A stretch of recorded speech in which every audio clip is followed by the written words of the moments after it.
Bienvenue chez moi.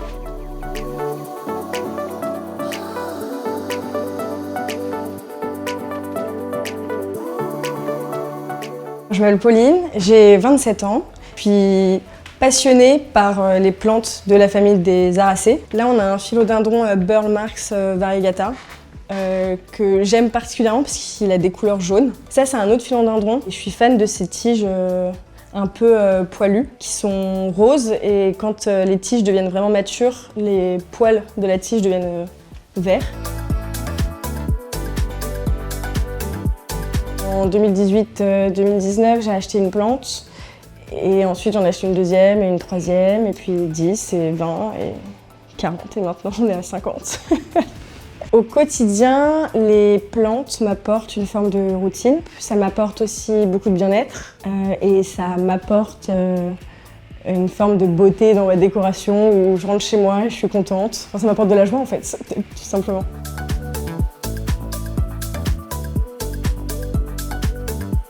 Ça, c'est mes petites plantes rares, entre guillemets, parce que c'est des variétés qui sont variegata, et donc qui ont du blanc et du vert.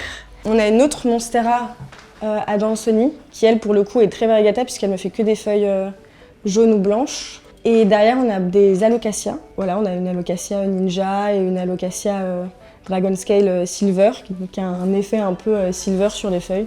Et on retrouve une autre Monstera juste derrière, que j'ai mis sur un tuteur pareil pour qu'elle devienne mature et que ses feuilles grossissent de plus en plus en grimpant sur le tuteur. Idéalement, mes projets futurs, ce serait que mes plantes grandissent sur les tuteurs que je leur ai mis, pour qu'elles prennent en fait tout le mur qui est derrière moi et que j'ai vraiment un effet un peu forêt dans mon salon. Et pour ça, il y a quand même besoin de luminosité et de lumière, et donc je me suis un peu renseignée sur des ampoules horticoles qui existaient pour faire pousser des plantes.